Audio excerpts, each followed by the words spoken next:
Dans cette vidéo, on va parler de Kylian Mbappé, mais pas comme d'habitude avec les supporters ou ses fans, mais vu de l'intérieur avec un homme qui connaît très bien le Paris Saint-Germain et ses petites histoires. Et j'ai eu la chance d'interviewer Clément Pernia, journaliste sportif qui a écrit plusieurs livres sur le foot et le Paris Saint-Germain. Et cette année, il a consacré son dernier ouvrage au prodige de Bondy. Il va nous parler de son transfert au Real Madrid et de sa carrière passée au Paris Saint-Germain. Pourquoi on a écrit sur Mbappé? Parce qu'en fait on s'est rendu compte que c'était en 2022 je crois, il faisait parler de lui en continu, il faisait tout le temps l'actualité. C'est-à-dire qu'il n'y avait pas une semaine, même pas une demi-semaine où il n'y avait pas une actualité autour de ses déclarations, de sa prolongation, d'éventuels embrouilles qu'il y a pu avoir dans le vestiaire, aussi de ses performances parce que c'est quelqu'un qui a fait des grands matchs. Et on s'est dit mais en fait il chamboule les codes, il révolutionne tout, c'est un footballeur qui se positionne sur des sujets, c'est un footballeur qui est influenceur. Et on s'est dit est-ce qu'on raconterait pas le Mbappé hors foot, le Mbappé à côté quoi. J'ai été en contact avec ses proches et avec des gens qui connaissent ses proches pour à la fois leur signaler qu'on faisait ce livre et pour avoir un peu des avis, des témoignages de comment ça fonctionne, comment son environnement fonctionne, comment son clan, parce que on parle de clan hein, Mbappé, hein. Sa mère, son père, son avocate, son frère et 2-3 personnes qui travaillent avec. Pour comprendre Mbappé, il faut aussi comprendre son entourage, il faut comprendre son environnement, il faut comprendre son univers. Arithmétiquement, il a marqué l'histoire du PSG, c'est le meilleur buteur de l'histoire du PSG, je crois que c'est le 2e meilleur passeur, ou le 3e, je sais pas s'il a passé sa fête Souzic, mais donc derrière Di Maria, voilà, c'est un grand joueur, c'est un très grand joueur, c'est un immense joueur de l'histoire du PSG, de par les buts qu'il a mis, de par les épopées aussi européennes, il a quand même fait, je crois, une finale, 2 demi-finales de Ligue des Champions en 7 ans, donc c'est pas non plus rien, c'est un joueur qui a porté 7 ans les couleurs du PSG, un joueur de sa dimension, et voilà, il faut quand même le dire, c'est rare aujourd'hui dans le football qu'un joueur reste 7 ans dans un club sur toute sa dimension.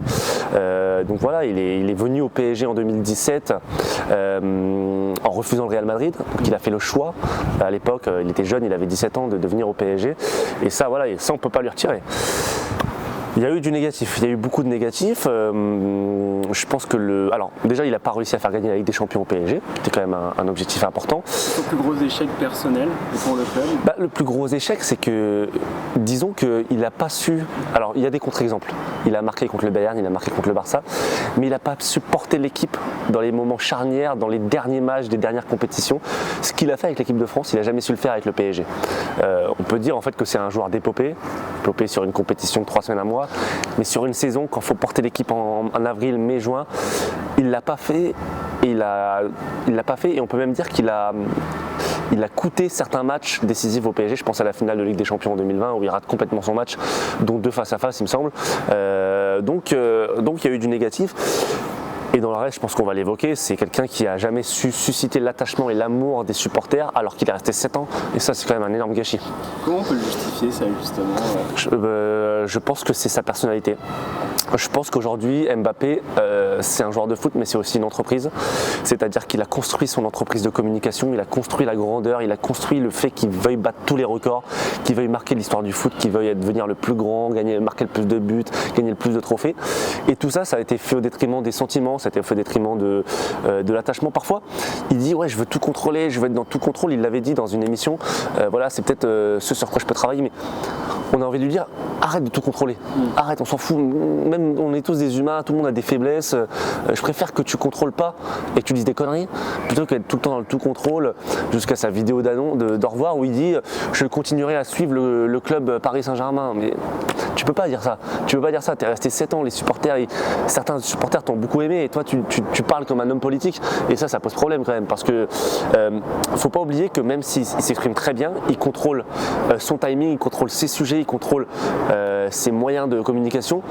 À un moment donné, on reste dans le milieu du foot, on reste dans le milieu du stade, on reste dans le milieu du terrain, et tout ça appelle autre chose, ça appelle de l'imprévisibilité, ça appelle de l'émotion, ça appelle du lien avec les supporters, avec les gens, et ça il a jamais su le construire. En plus il s'est planté dans sa vidéo, elle est pas bonne sa vidéo, parce que il fait une énorme erreur déjà en ne citant pas le président du PSG, peu importe la relation qu'ils ont en ce moment. Tu penses que c'est fait exprès? Ah oui, mais évidemment, c'est complètement délibéré. Et en plus, il y a des conseillers en communication. C'était complètement délibéré. D'ailleurs, il s'est rattrapé lors des trophées UNFP en citant le président. Il n'a pas cité son nom, il a juste dit le président. Au moins, la case, elle a été cochée. Son Altesse l'est bien. Mais ne pas le faire dans la vidéo, alors que c'est quand même un club. peu importe ce qui s'est passé, qui lui a donné énormément d'argent, énormément de considération. Là, cette année, on a construit l'équipe autour de lui avec ses copains, son Dembélé, son Barcola, Hernandez, machin et tout. peux pas. C'est un manque de respect énorme. Et je pense qu'on lui a dit, je pense que son père lui a dit, ses conseillers lui ont dit, et ils ont rattrapé l'erreur lors des trophées UNFP. Mais voilà, ça a été un échec, ça a été trop froid. C'était trop froid, on attendait autre chose, on attendait, comme je te l'ai dit, c'est comme un au revoir, c'est comme un adieu de 7 ans du meilleur buteur de l'histoire du PSG.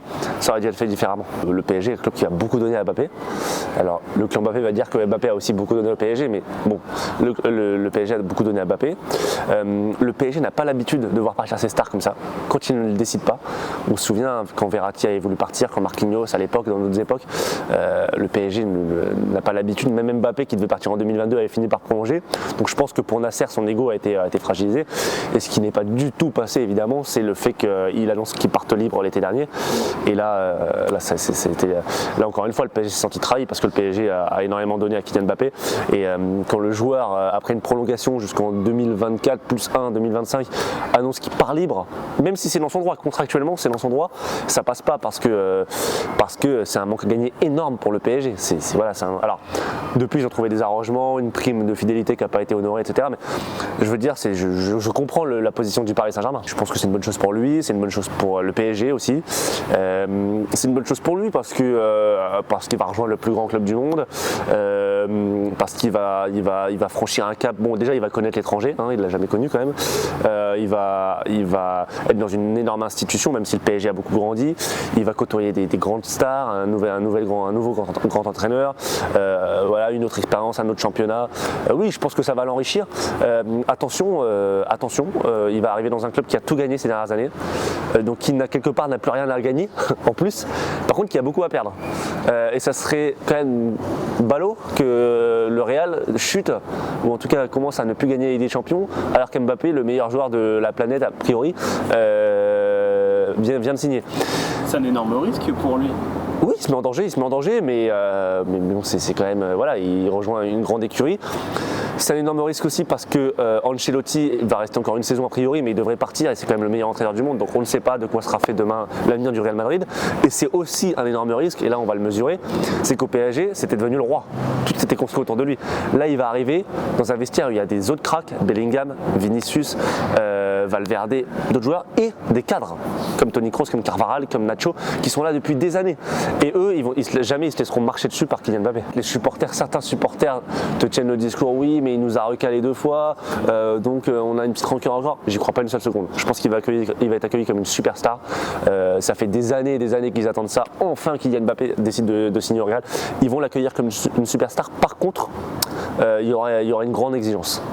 Il y aura une grande exigence. Et ce qu'il fait au PSG en ratant sa deuxième partie de saison parce qu'elle est mauvaise, faut dire la vérité, il ne pourra pas le faire à Madrid, il va se faire incendier. Donc attention, sa cote d'amour et son totem d'immunité va durer 6 mois, peut-être 1 an, mais derrière, ça sera beaucoup plus exigeant qu'en France, où il avait quelque part, il faut le dire, tous les médias et les journalistes et l'opinion derrière lui. Mbappé au Paris Saint-Germain, est-ce que c'est une légende du club, selon toi? Alors, je vais te faire de la langue de bois, je vais te dire que c'est un immense joueur déjà. Ça c'est incontestable. Le problème du mot légende, c'est que c'est subjectif.